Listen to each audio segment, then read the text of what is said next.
Concept है Quranic abrogation का, कि कुछ वर्सेज हैं, शायद उसको नासिक एंड मसूद एक उसका जो है केस है। तो वहां पे जैसे आपको पहले जो है कहा गया कि वाइल यूर इंटॉक्सिकेटेड, जब आप नशे में हो उस वक्त आप नमाज ना पढ़ें। फिर बाद में जो है दूसरी आयत आई और उसमें ये कहा गया कि नहीं, शराब बिल्कुल ही मना है। तो मतलब अपनी ही लाइन को उसने कुरान ने कैंसिल कर दिया और उसके जगह पे एक नई लाइन भेज दी। तो पिछली बार जिन भाई साहब से बात हो रही थी जो हाफिज थे, उनका ये कहना कहना था कि इंसान की उस समय जो सोचने की शक्ति थी, उस समय जो कैपेबिलिटी थी, उसके हिसाब से जो है आयतें आई हैं। तो इसीलिए इस तरह का कॉन्सेप्ट है एब्रोगेशन का, कि अपनी ही बातों को कुरान बाद में इनवैलिडेट कर सकता है और नई चीजें भेज सकता है। तो उसी तरीके से अगर मैं ये कहूं कि इंसान की उस वक्त आज से 1400 साल पहले जो सोचने की कैपेबिलिटी थी वो इतनी ही थी, इसीलिए उस वक्त ये कहना जरूरी था कि नहीं, ये जो मजहब है ये मुकम्मल हो गया है और ये आखिरी नबी है और ये आखिरी वर्ष है और इसके बाद कुछ भी नहीं हो सकता। बट ऐसा अगर हो कि नहीं, फिर से जो है कोई और आयत आए और फिर वहां पे कहा जाए कि नहीं, अभी उस वक्त तुम्हें समझ में नहीं आता इसलिए मुझे कहना पड़ा तुम्हारे भलाई के लिए, बट अब मैं कह रहा हूँ ये नई आयत है, मैं भेज रहा हूँ, ये नए नॉलेज भेज रहा हूँ। तो इस पे आप क्या कहेंगे? यहाँ आपके इस सवाल में बहुत सारे सवाल हैं, लेकिन मैं शुरुआत यहां से करता हूं। आपने शुरू में एक लफ्ज बोला था और मैं उस वक्त भी उसका जवाब देना चाह रहा था, लेकिन अच्छा हुआ कि आपने ये सवाल किया तो मैं जवाब वहां दे सकता हूं। आपने कहा कि ये जो जादू और आसमानी चीजें हैं मैं इस पे बिलीव नहीं करता। ठीक है, आपने जादू को आसमानी चीज से मिला दिया, हालांकि जादू का आसमान से कोई ताल्लुक नहीं, जादू का तो जमीन से ताल्लुक है। देखिए, यहां शुरुआत यहां से कीजिए कि हमारे पास जो इंफॉर्मेशन आती है उसका सोर्स, हम उसके सोर्स कितने हैं। ठीक है, तो सबसे पहली बात तो यह है कि इस्लाम जो है वो 3 सोर्स ऑफ इंफॉर्मेशन को मानता है और आम लोग जो इस्लाम में बिलीव नहीं करते वो 2 सोर्स ऑफ इंफॉर्मेशन को मानते हैं। मैं आपसे पूछता हूं कि आपके नजदीक सोर्स ऑफ इंफॉर्मेशन कितने हैं? Source of information the world खुद ही है, जो दुनिया है वही खुद है मेरे लिए, वही मेरे लिए किताब है। और उसको ही देख के मैं इन्फर करता हूँ कि क्या सही है और क्या गलत है, क्या मुझे क्या चीज तो करना एक चाहिए क्या सोर्स ऑफ नहीं। इंफॉर्मेशन है, हम्म। एक सोर्स ऑफ इंफॉर्मेशन है ना। ठीक है, हाँ एक सोर्स है। और जो है अगर मुझे कोई किताबों में लिख के बताता है तो मैं उसको वेरीफाई करता हूँ, या फिर उसकी क्या वेरिफिकेशंस हैं, उसके बेसिस पे मैं अपने फाइंडिंग्स को जो है इंश्योर वेरीफाई करता कैसे हूँ। करते हैं, कैसे करते हैं वेरीफाई? फिर जो साइंस का कॉन्सेप्ट है उसमें तो एक्सपेरिमेंट्स का कॉन्सेप्ट है। फॉर एग्जांपल मैं जब 10 क्लास में था तो मैंने जो है gravitation acceleration due to gravity को फाइंड आउट करने के लिए जो एक्सपेरिमेंट्स किए, या फिर सेल को देखने के लिए मैंने ऑनियन के स्लाइसेस जो है माइक्रोस्कोप के नीचे रखे। फिर इसके बाद मैं जैसे 11 12 में गया, उस वक्त मैंने और एक्सपेरिमेंट्स किए। फिर इसके बाद इंजीनियरिंग में था उस वक्त और एक्सपेरिमेंट्स किए। तो इसको एक्सपेरिमेंट्स इसको और छोटे, मैथमेटिकल इसको एक बैक, लफ्ज में, जो आप कह रहे हैं इसको एक लफ्ज में रीजनिंग कहते हैं, है ना? Reasoning with experiments. ठीक है, रीजनिंग विद एक्सपेरिमेंट आपका दूसरा सोर्स ऑफ इंफॉर्मेशन है। अब मैं आपको बताता हूं कि आपके पास ये 2 सोर्स ऑफ इंफॉर्मेशन है, हमारे पास 3 है। सबसे पहले इन 2 सोर्स ऑफ इंफॉर्मेशन को देखिए। आपने कहा जो दुनिया मेरे सामने है ये मेरी, ये सोर्स ऑफ इंफॉर्मेशन है। असल में ये सोर्स ऑफ इंफॉर्मेशन नहीं है, बल्कि इसकी इंफॉर्मेशन आप लेते हैं, ये सोर्स नहीं है। उसके बारे में आप जानना चाहते हैं, जिस चीज के बारे में आप जानना चाहें वो सोर्स नहीं होती, सोर्स होती है दूसरी चीज। वो सोर्स क्या है? आप जब दुनिया को देखते हैं तो आपकी आंख सोर्स है। आप जब दुनिया को चखते हैं, अगर वो खाना है तो आपकी जबान सोर्स है। आप जब टच करते हैं तो आपका जो एबिलिटी टच है वो सोर्स ऑफ इंफॉर्मेशन है। ठीक है, सुनने की जो सलाहियत है वो सोर्स ऑफ इंफॉर्मेशन है। ये जो सोर्स है इनमें से हर एक का अपना एक जुरिस्डिक्शन है ना? आप अगर चाहें कि आप अपनी आंख से सुन लें और अपने कान से देख लें तो आप 7 मर्तबा पैदा हो जाएंगे, ये काम नहीं कर सकते। ठीक है, it is beyond your ability. इसका मतलब यह है कि हर, लेट मी कंप्लीट। इसका मतलब यह है कि हर सोर्स का अपना एक जुरिस्डिक्शन है जिसके बाहर वो चीज नहीं जा सकती। ठीक है, ये तो हो गई हमारी जिन चीजों को हम ऑब्जर्व करते हैं। अब आ जाइए आप रीजनिंग विद एक्सपेरिमेंट में। आप एक्सपेरिमेंट किस चीज का करेंगे? उस चीज का ना जो आपके सामने मौजूद है, जिस चीज को आप टच कर सकते हैं, जिस चीज को आप देख सकते हैं, उसी का तो एक्सपेरिमेंट करेंगे। इसी तरीके से जो रीजनिंग है वो भी उसी चीज में चलेगी जो चीज आपको नजर आ रही है। मिसाल के तौर पर आप एक घर में बैठे हुए हैं, ठीक है, तो उस घर की आपको ईंटें, आप उस दीवार, आपको आप चेयर पे बैठे हुए हैं वो चेयर, आपको कंप्यूटर नजर आ रहा है, लेकिन साथ में आपकी अकल ने ये भी कहा कि भाई ये जो घर बना ये खुद ब खुद नहीं बन गया, बल्कि उसके पीछे एक आर्किटेक्ट था, उसके पीछे इंजीनियरिंग है, वो उस इंजीनियर ने कॉन्ट्रैक्टर को बुलाया, उसके बाद मजदूर आए, फिर ये घर बना। राइट? ये जो आप इस नतीजे पर पहुंचे हैं, ये किससे पहुंचे हैं? ये आप अपनी रीजनिंग से पहुंचे। इसका लेकिन जिस तरीके से आपके जो 5 सेंसेस हैं उनका एक जुरिस्डिक्शन है, ऐसे ही आपकी अकल का एक जुरिस्डिक्शन है। जिस तरीके से वो अपने जुरिस्डिक्शन से क्रॉस नहीं कर सकते, आपका अकल का भी एक जुरिस्डिक्शन है, आप उससे बाहर नहीं जा सकते। अगर आप बाहर जाएंगे तो आप गलती कर जाएंगे। मिसाल, आप यूनिवर्स में इतना तो जानते हैं कि गैलेक्सीज हैं, ठीक है, लेकिन आप गैलेक्सी तो छोड़िए, अपने सोलर सिस्टम के बारे में भी मुकम्मल इंफॉर्मेशन नहीं रखते। ठीक है, अपने सोलर सिस्टम के बारे में भी मुकम्मल इंफॉर्मेशन सर्टेनिटी के साथ नहीं रखते। आपको सिर्फ थ्योरीज हैं जो गलत भी हो सकती हैं, सही भी हो सकती हैं। क्यों? इसलिए कि अभी आप वहां पहुंचे नहीं हैं। ठीक है, आपका जुरिस्डिक्शन वहां तक एक्सपेंड नहीं हुआ है। बिल्कुल इसी तरीके से जब हम अल्लाह के बारे में बात करते हैं, जब हम दीन के बारे में बात करते हैं, तो अल्लाह वो नहीं है जिसको हम देख रहे हैं। अल्लाह इज अनसीन, और जो अनसीन वर्ल्ड है वो हमारी अकल के जुरिस्डिक्शन से बाहर है। जब हम अपनी अकल के एक्सपेरिमेंट वहां करेंगे तो हर हाल में गलती करेंगे। लिहाजा हमें उस चीज को समझने के लिए तीसरा सोर्स ऑफ इंफॉर्मेशन चाहिए, और वो तीसरा सोर्स ऑफ इंफॉर्मेशन है रेवलेशन, जिसको हम वही कहते हैं। वो अल्लाह का कम्युनिकेशन जो इंसान के साथ हुआ है, कि अल्लाह ने ये कहा कि ऐसे करना है तो ऐसे ही करना है, वही सही है। अल्लाह ने कहा वो एक है तो वही एक है, अब दो नहीं हो सकते। अल्लाह ने कहा कि मरने के बाद जिंदा होना है तो मरने के बाद जिंदा होना है, अब वो गलत नहीं हो सकता, क्योंकि अल्लाह ने जो बातें कही हैं, जो इस्लाम का बुनियादी बिलीफ है, वो अनसीन वर्ल्ड से ताल्लुक रखता है। वो हमारे जुरिस्डिक्शन, हमारी आंखों और कानों और हमारी अकल के जुरिस्डिक्शन से बाहर है। अब जिस तरीके से हम अपनी कान से देख नहीं सकते, तो हम अपनी अकल से ये अंदाजा अगर लगाना चाहें कि अल्लाह एक है कि दो हैं या 5 हैं, तो हम हमेशा गलती करेंगे।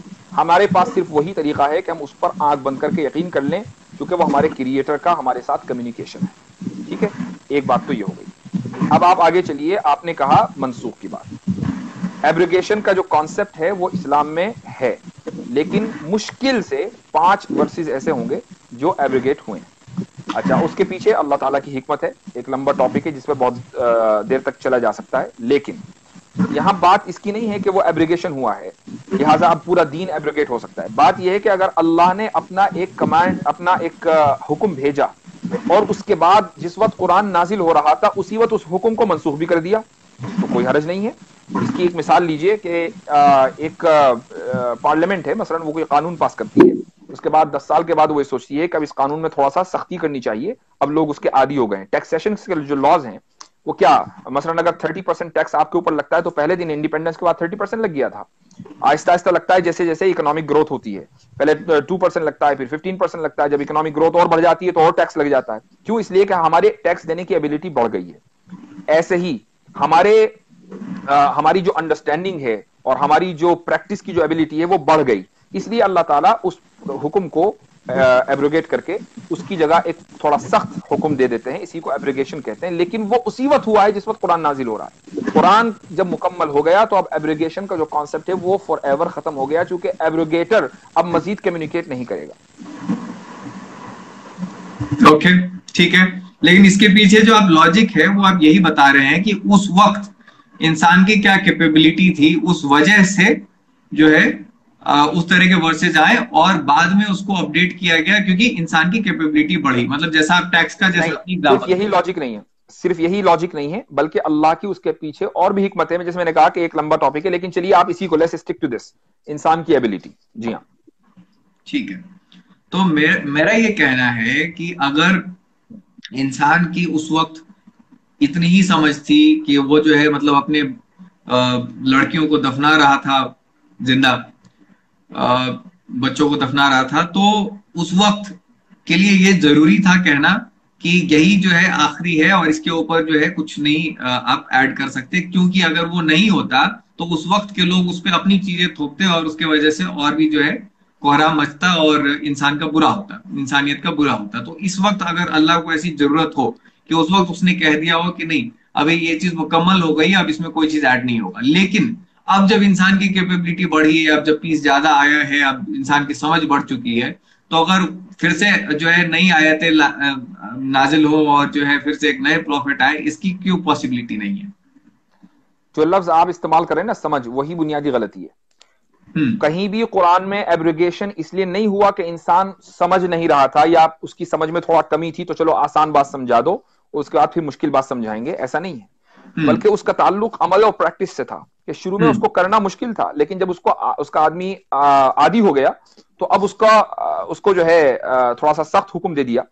टैक्स का जो रूल है ना, उसको समझना मुश्किल नहीं है। जिस तरीके से 1950 में जो जनरेशन थी, हम्म। अगर आप उसको आज का टैक्स रूल इंट्रोड्यूस करते, वो उस वक्त भी उसको समझ लेती। ठीक है। हम्म। टैक्स पे करना 30% उस वक्त मुश्किल था, चूंकि इकोनॉमिक ग्रोथ इतना नहीं हुआ था। तो इसका ताल्लुक समझ से नहीं है, इसका ताल्लुक प्रैक्टिस से है। तो कोई भी काम ऐसा नहीं है जो हम आज ज्यादा बेहतर तरीके से समझ सकते हैं, लेकिन जो 1400 साल पहले का इंसान था वो नहीं समझ सकता। अगर हम आज का जो कॉन्सेप्ट है आप उस आदमी को इंट्रोड्यूस कराएं, वो भी समझ जाएगा। कोई कॉन्सेप्ट ऐसा नहीं है। अल्लाह ताला ने हमें एबिलिटी दी है हर चीज को समझने की। हाँ, प्रैक्टिस में मुश्किल हो सकती है। नहीं, लेकिन सब लोग जो है सब बातें नहीं समझ सकते, और उस वक्त जो है लोग ज्यादा, मतलब ये तो अंडरस्टूड बात है कि उस समय जो लोग जो है ज्यादा ही वायलेंस करते थे या ज्यादा इस तरह की चीज में थे। अब जो है लोगों की समझ बढ़ी, अभी भी वॉर्स हो रहे हैं, लेकिन कंपैरेटिवली कम लोग मारे जा रहे हैं जैसे जैसे हम प्रोग्रेस कर रहे हैं। मतलब अगर आप हिस्ट्री जैसे देखेंगे जैसे तो डेटा। जैसे जैसे इराक में 3 लाख मर गए, ये कम लोग हाँ हैं? तो आप, जी हाँ, जी हाँ, तो आप डेटा देखेंगे सेकेंड वर्ल्ड वॉर में कितना ज्यादा लोग मरे हैं, बहुत ज्यादा। हम्म। जूस, अकेले जूस 6 मिलियन मरे हैं। लेकिन वो नंबर जो है वो स्टेडिली कम हो रही है। अभी भी सीरिया में काफी लोग मारे गए हैं, लेकिन तो एटलीस्ट द क्या नंबर इज डिक्लाइनिंग। तो तो क्या हिस्ट्री सेकेंड वर्ल्ड वॉर से शुरू हुई है? हम तो 1400 साल से शुरू करते हैं ना। 1400 बिल्कुल। साल पहले 1400 साल पहले आप सल्लम के जमाने में आपको मालूम है कितनी जंगें हुई हैं? नहीं पता, लेकिन बहुत सारी हुई हैं। 30 हुई हैं। हम्म। ठीक है। हम्म। आपको मालूम है डेथ टोल कितना है उसमें? नहीं पता, बताएं आप। 1,000। 30 अच्छा। जंगों में 1,000 लोग। ठीक है। अच्छा। 1,000 में दोनों तरफ के हैं, यानी जो मुस्लिम वॉरियर्स थे वो भी और जो नॉन मुस्लिम वॉरियर्स थे वो भी। हम्म। आपकी इराक वार में अकेले 3 लाख हैं, वो भी ऑफिशियल डेटा है, वरना मिलियन है। ठीक है। अफगानिस्तान का लगा लीजिए, उसके बाद सेकंड वर्ल्ड वॉर लगा लीजिए, फर्स्ट वर्ल्ड वॉर लगा लीजिए, कई मिलियंस तो इंसान ने 100 साल में मार दिए। और ठीक है, 4-5 जंगों में मार दिए। वहां 30 जंगों में 1,000, और वो भी दोनों तरफ की कैजुअलिटीज। तो आप ये हम्म। कैसे कह सकते हैं कि अब इंसान जो है वो सिविलाइज्ड हो गया? अब वो कम मार रहा है, पहले ज्यादा मारता था। नहीं, अभी जो हम लेटेस्ट ट्रेंड, जो हम अभी जो ग्राफ की बात करेंगे तो वो ग्राफ जो है वो ऐसे चल रहा है नहीं, अभी। ये पीछे, आप अभी से क्यों शुरू करते हैं? आप पीछे से जाइए ना। ठीक है, पीछे हम जाते हैं तो उस वक्त फिर बढ़ा, राइज हुआ, और फिर जो है वो कम हो रहा है। या अगर आप कहें उस वक्त जो है जो कबीलाई लोग थे, वो लोग क्या एक दूसरे को नहीं मारते काटते थे? सिर्फ यही 30 जंगें तो नहीं हुई, गांव में भी नहीं, लड़ाइयां होती थी, अपने बच्चों को मैं यही कह दफनाते रहा थे हूं, लोग। हम जब बात मजहब के कॉन्टेक्स्ट में करेंगे तो हर चीज मजहब से रिलेट होगी। मैं आपसे सोशल साइंस पर बात नहीं कर रहा हूं, मैं आपसे बात कर रहा हूं मजहब के ऊपर। तो इस्लाम के हिस्ट्री में वॉर एग्जिस्ट करती है, तो हमें यह देखना पड़ेगा कि आज के दौर में जो वॉर्स हुई हैं उसमें जो कैजुअलिटीज हैं वो ज्यादा हैं, या इस्लाम के जो इब्तदाई दौर में वॉर्स हुई हैं उसमें जो कैजुअलिटीज हैं वो ज्यादा हैं। हमें वहां से शुरू करना पड़ेगा ना, सोशल साइंस पे तो बात नहीं हो रही है। नहीं नहीं, मैं बात कर रहा हूँ, देखिए इस्लाम तो आया पूरे इंसानियत के लिए, तो मैं पूरे इंसानियत की बात कर रहा हूँ कि उस वक्त इंसान जो था उसका सेंस कम था, और अब जो है समझने की उसकी कैपेबिलिटी बढ़ी है। और अगर डेटा भी देखें तो वॉर जो है वो धीरे धीरे जो है कम हो रहे हैं, और यही लोग जो है यही कम मारे बात जा रहे हैं यही धीरे बात धीरे। गलत है। यही बुनियादी गलती है। हम हम्म। ये कहते हैं कि इंसान के समझने की सलाहियत पहले भी उतनी ही थी और हम्म। आज भी उतनी ही है। बल्कि मैं ये कहता हम्म। हूं कि आज तो इंसान को हमारे जो डिवाइसेस है ना, जो टीवी है, जो बहुत सी चीजें हैं, इसने हम लोगों को पैरालाइज्ड कर दिया है। आप ये हम्म। देखिए कि आज से हम जो पहले जनरेशन है, बल्कि पहले जनरेशन ही अभी आ जाइए, इंडियन स्टूडेंट्स क्यों ज्यादा अच्छा करते हैं अमेरिकन स्टूडेंट्स के मुकाबले में? इसलिए कि हम्म। अमेरिकन स्टूडेंट्स को टेक्नोलॉजी ने पैरालाइज कर दिया है कि वो 2+2 को भी सीधे कैलकुलेट नहीं कर सकते। ठीक है। मैं अमेरिका में रहता हूं। आप किसी शॉप पे चले जाइए, आप उसको $10 का सामान भी लेंगे ना, और आपने उसको 20 का नोट दे दिया, वो उसको भी कैलकुलेट करके 10 वापस करेगा। ठीक है। ये तो हशर है। हम्म। और ये सारे वो लोग हैं जो कॉलेज और यूनिवर्सिटी पास आउट हैं और कहाँ रहते हैं? अमेरिका में रहते हैं, जिसको हम सुपर पावर कहते हैं। इंडिया हम्म। में जो एक गांव में बच्चा पढ़ रहा है उसकी कैलकुलेशन एबिलिटी इतनी जबरदस्त है कि वो आप उसको हंड्रेड्स ऑफ थाउजेंड का आप जो हिसाब दे दीजिए वो बगैर कैलकुलेटर के कर देगा। तो इसका मतलब ये कि टेक्नोलॉजी ने हमें फायदा तो दिया है लेकिन हमारी समझ में इजाफा कर दिया हो ऐसा नहीं है। ठीक है, उसने हमें पैरालाइज किया। जितना हम डिपेंडेंट होंगे डिवाइसेस में उतना ही हम अपनी अकल का कम इस्तेमाल करेंगे, जितना हम अकल का कम इस्तेमाल करेंगे उतना ही हमारे सेंस के अंदर कमी आएगी। इसलिए मैं कह रहा हूं कि जो आज से 1400 साल पहले जो लोग थे वो हमारी आज की बातें बहुत आसानी के साथ समझ सकते थे। अगर वो आज होते तो वो भी हमारी तरह होते। ये डिवाइसेस उस वक्त नहीं थे तो आप ये नहीं कह सकते कि अरे इन डिवाइसेस की उनको क्या समझ, चुके नहीं थे, अगर होते तो वो भी समझते।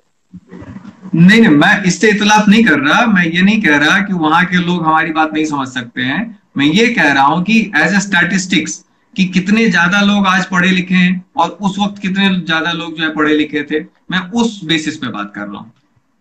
पढ़े लिखे होने का मेयार क्या है, क्या स्टैंडर्ड है? मतलब समझदार, जो समझ सकते हैं, चीजों को समझ सकते हैं। वो समय ज्यादा लोग जो है ना समझते। दुनिया में ऐसा कोई स्टैटिस्टिक आज तक आया ही नहीं है कि जो लोगों की समझ को इवेल्युएट करे। हाँ, पढ़ाई लिखाई को तो इवेल्युएट कर सकता है कि भाई फला मुल्क में 99% जो है एजुकेशन रेशियो है, फला मुल्क में इतना है। एजुकेशन का तो स्टैटिस्टिक है, समझ का कोई स्टैटिस्टिक नहीं है। क्योंकि समझ जो है उसका आप सर्वे नहीं करते कि भाई हाँ आप कितना समझते हैं। ठीक है, तो अब एजुकेशन का सर्वे वो ले लीजिए स्टैटिस्टिक्स। अमेरिका में जो एजुकेशन का स्टैटिस्टिक है वो इंडिया से बेहतर है कि नहीं है? बिल्कुल बेहतर है ना। और यहां ज्यादा फूल बसते हैं इंडिया के मुकाबले में।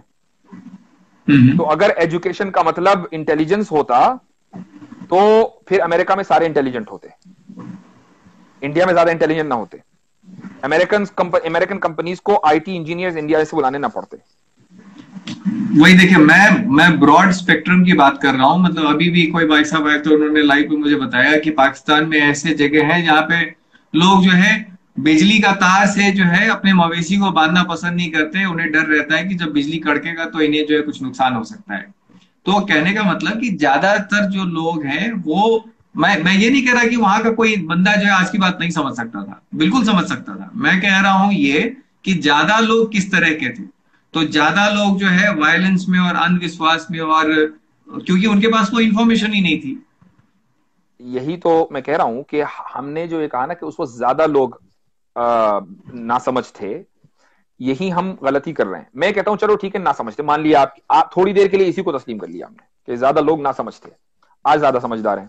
ठीक है, तो अब इस्लाम या कोई भी दीन अगर आएगा, इस्लामी को छोड़ दीजिए, कोई भी दीन आएगा वो ना समझो को समझाने के लिए तो आएगा ना। ना समझो को उसने समझा दिया, सब लोग समझ गए, अब क्या प्रॉब्लम है? नहीं, वही इसमें मेरा ये कहना था कि उस वक्त जो है अगर अल्लाह को यह लगा कि इस वक्त जो है इंसान को इतनी ही समझ है और इसलिए मैं इतनी ही चीजें कहूं, और फिर बाद में जब इनकी कैपेबिलिटी बढ़ जाएगी तब मैं जो है इनको और बातें बताऊंगा कि अब और भी नबी आ सकते हैं और भी नॉलेज आ सकती है। हम इस पे क्यों फिक्सेटेड हो जाएं कि नहीं अब यही जो है आखिरी है और इसके बाद कुछ नहीं आ सकता। इसलिए कि इस दुनिया का आखिरी मानते हैं कि नहीं मानते? जब इस जो जितने भी कॉमन रिलीजन हैं, जितने भी रिलीजन है सब में एक चीज कॉमन है, वो ये कि इस दुनिया का एक दिन आखिर आना है। तो जब इस दुनिया का आखिर एक दिन आना है तो जाहिर है कि एक मौका ऐसा भी आएगा कि जब कम्युनिकेशन लास्ट होगा। कम्युनिकेशन हमेशा तो नहीं चल सकता। अगर कम्युनिकेशन हमेशा चलेगा तो दुनिया भी हमेशा चलेगी, और दुनिया का हमेशा चलने का कॉन्सेप्ट किसी भी रिलीजन में नहीं है। हर रिलीजन मानता है कि एक दिन ये दुनिया खत्म हो जाएगी, चाहे आप ना माने। रिलीजन की बात कर रहा हूं मैं। जी, मैं तो हिंदुइज्म, एक सेकंड में इसमें एक ये ऐड कर दूं कि जैसा हिंदुइज्म को मैंने समझा है, हिंदुइज्म में जो कॉन्सेप्ट है वो ये है कि दुनिया खत्म होगी और फिर से शुरू होगी। तो एक साइकिल का कॉन्सेप्ट है वहां पे। वो कॉमन है, उनकी इंटरप्रिटेशन अलग हो सकती है। हम भी ये कहते हैं कि दुनिया खत्म होगी और हम एक दूसरी दुनिया में चले जाएंगे जो कभी खत्म नहीं होगी। ठीक है, हम भी ये कहते हैं। हम इस दूसरी दुनिया में, जिस दुनिया को हम जन्नत या जहन्नम कहते हैं, उस दुनिया में सारी इंसानियत को जाना है। तो ठीक है, फर्क सिर्फ अल्फाज का फर्क हो सकता है, समझाने का फर्क हो सकता है, इंटरप्रिटेशन का फर्क हो सकता है, लेकिन कॉमन आइडिया वही है। नहीं, लेकिन थोड़ा सा डिफरेंस मैं बता दूं। उनका क्या है कि ये नहीं कहना है कि जो है आपका जन्नत और इसमें जो है आप सेपरेट हो जाएगा, दूसरी दुनिया में चले जाएंगे। उनका ये कहना है कि यही दुनिया का जो साइकिल है फिर से खत्म होगा और फिर इसी तरह की दुनिया फिर से बनेगी। उनका ये साइकिल है। वो इसी तरीके की दुनिया जो है, जो भी बनेगी, जन्नत भी ऐसी ही है लेकिन इससे बेहतर है, अपग्रेडेड वर्जन है। आज हम जो है थोड़ा सा जनरल डब्बे में सफर कर रहे हैं, कल मौसमी आई भी सफर करेंगे, इतना ही तो फर्क है ना। तो बहरहाल कॉमन मेरे कहने का मकसद ये है कि दुनिया के जितने भी रिलीजन हैं वो इस चीज में मुत्तफिक हैं, इस दुनिया का एक दिन खत्म होना है। अब वो बाद में कैसी दुनिया होगी इसमें इंटरप्रिटेशन में फर्क हो सकता है, ये दुनिया के खात्मा होगा इसमें सब मुत्तफिक हैं। जब इस दुनिया का खात्मा होना है तो कम्युनिकेशन का भी खात्मा होना है, तो कभी तो कभी कम्युनिकेशन आएगा। चलिए मैं कहता हूं इस्लाम को आप ना मानिए आखिरी कम्युनिकेशन, इस्लाम के बाद कोई दूसरा आया वो कहेगा हम आखिरी कम्युनिकेशन है, आप ये सवाल उससे करेंगे तो वो उसके पास क्या जवाब होगा? जो जवाब उसका होगा वही हमारा है। और हमारा जवाब यह है कि जब इस दुनिया का एक दिन अंत होना है, खात्मा होना है, तो कम्युनिकेशन का भी खात्मा होना है, और वो कम्युनिकेशन का खात्मा इस्लाम पर हो गया है। क्योंकि कोई दूसरा रिलीजन ने आके ये क्लेम नहीं किया है कि मैं नेक्स्ट हूं, बट इसलिए है, क्या बेसिस है इसका कि आपका कहना कि यही आखिरी है? किसी भी रिलीजन को जांचने के लिए आपके पास क्या स्टैंडर्ड है? कोई है स्टैंडर्ड आपके पास? मेरे समझ से तो मैंने तो आपको अपनी अपनी बात बता दी कि कोई भी जो है, मैं आसमानी चीज को मानता नहीं। और नहीं, मैं तो मेरी चल आप नहीं मानते लेकिन आप समझते तो है ना। आपने कहा कि भाई हम लोगों की समझने की एबिलिटी ज्यादा है, तो आपकी मैं समझता हूं कि समझने की एबिलिटी बहुत ज्यादा है। तो आप ये तो समझ सकते हैं ना कि भाई ये स्टैंडर्ड है, हम इस स्टैंडर्ड से मानेंगे कि ये रिलीजन रिलीजन है। कोई स्टैंडर्ड तो होगा ना?